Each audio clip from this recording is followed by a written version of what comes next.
Salut à tous, c'est Axel de testmobile.fr et samsungzone.fr et ceci est un test express du Samsung Omnia W.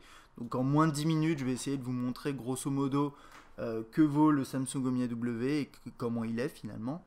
Si vous avez envie d'aller un peu plus loin, il y a un test long qui dure plus de 30 minutes qui est sur ma chaîne également ou sur testmobile.fr ou samsungzone.fr. Alors rapidement, petit déballage, qu'est-ce qu'on a dedans? On a l'appareil, on a un chargeur, un câble USB, micro USB et des écouteurs plutôt basiques. Sur les spécifications, c'est un appareil avec un écran 3.7 pouces Super AMOLED, ce qui est un bon point positif quand même pour ce Omnia W. Résolution 480 par 800, 8 Go de mémoire interne, pas de slot micro SD comme souvent sous Windows Phone, un appareil photo 5 mégapixels, qui peut filmer en 720p, une caméra frontale VGA, un processeur à 1,4 GHz single core.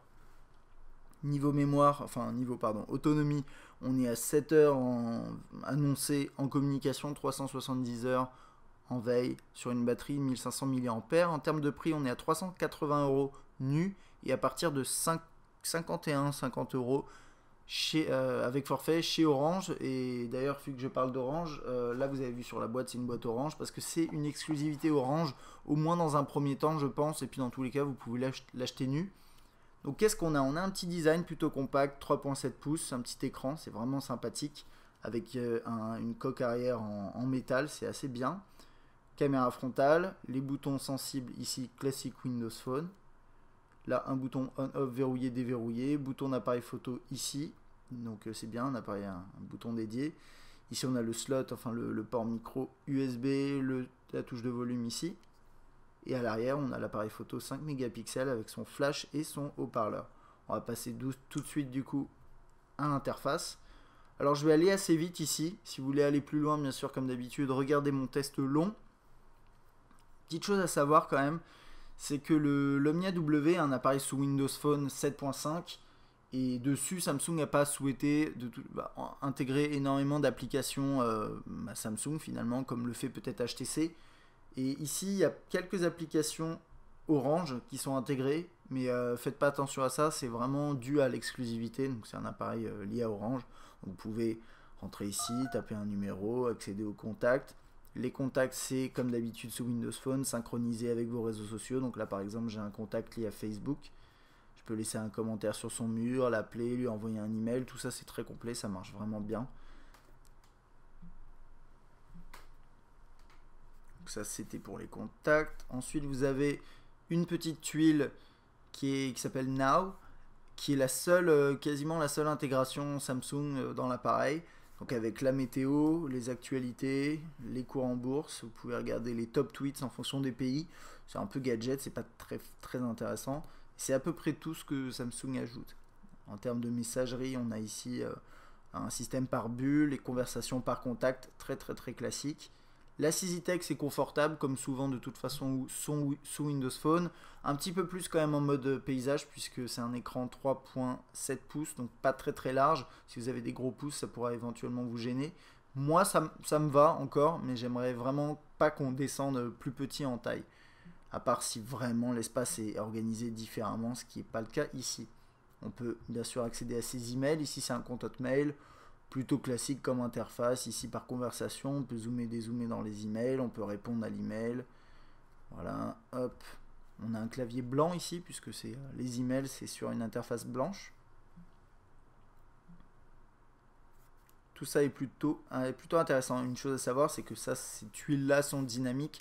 Donc si vous recevez un message, vous allez avoir une petite notification qui va s'afficher, bon là-haut bien entendu, et également sur la tuile. Donc ça c'est plutôt sympa. Niveau web, eh ben, c'est du Windows Phone, donc c'est extrêmement fluide. C'est vraiment quelque chose de confortable. De toute façon, j'ai jamais, jamais constaté d'expérience peu fluide sous Windows Phone, en tout cas pour le web. Donc là, je vais lancer test mobile. Tout est très fluide. Il y a juste un petit effet de ce que je vais appeler clipping. Quand vous défilez vite sur des sites un petit peu longs, donc celui-là est pas très long, mais par exemple il y a d'autres sites un peu plus longs avec plus de contenu où finalement vous allez vous retrouver à avoir des zones blanches qui chargent pas, et ça c'est un petit peu dommage, mais sinon en termes de fluidité elle est au rendez-vous. Vous double tapez, vous pouvez lire le texte. En parlant d'écran très rapidement, une résolution plutôt élevée, 480 par 800 pour un écran assez petit. c'est pas si mal, une densité de pixels importante, enfin importante, correcte on va dire. Et surtout c'est un écran Super AMOLED, et donc qu'on trouvait par exemple sur un Galaxy S. Et là on a du coup une bonne qualité. Alors là c'est assez bien défini grâce à la résolution, mais on le voit par exemple au niveau des couleurs, au niveau des noirs et des blancs, tout est vraiment bien retransmis, et les noirs sont extrêmement profonds.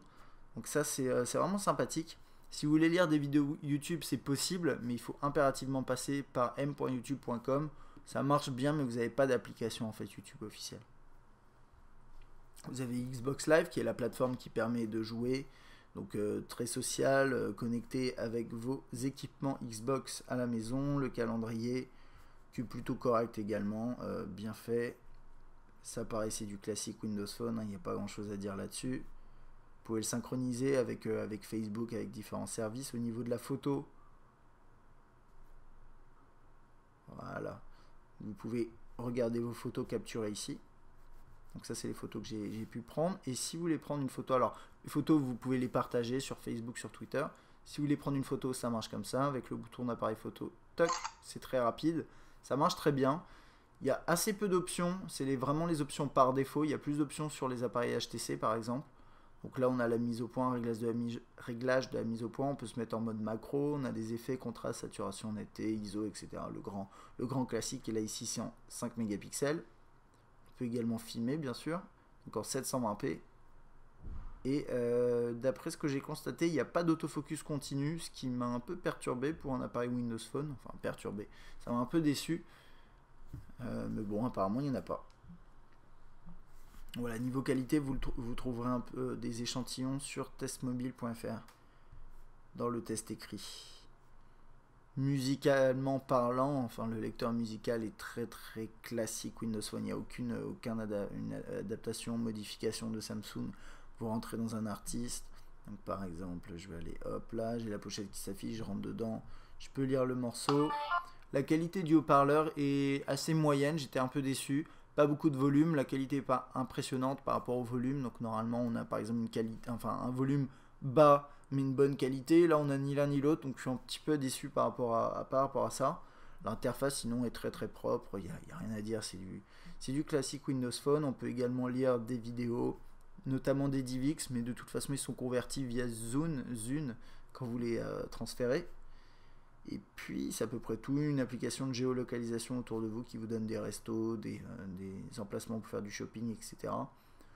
Et puis c'est à peu près tout, en tout cas pour mon test express du Omnia W, donc de Samsung sous Windows Phone, qui est un appareil intéressant, mais qui d'après moi a moins de valeur, a moins de valeur ajoutée, oui, que le HTC Radar. Ça reste à vérifier, d'ailleurs je vais faire un comparatif vidéo que je vous proposerai un petit peu plus tard, histoire de faire un avis un peu plus complet sur ces deux terminaux. Mais ça reste un terminal intéressant qui est proposé à partir de 50 € avec forfait, ce qui n'est pas non plus excessif, en espérant qu'il baisse avec le temps. Voilà, j'espère que cette vidéo vous a plu, à bientôt.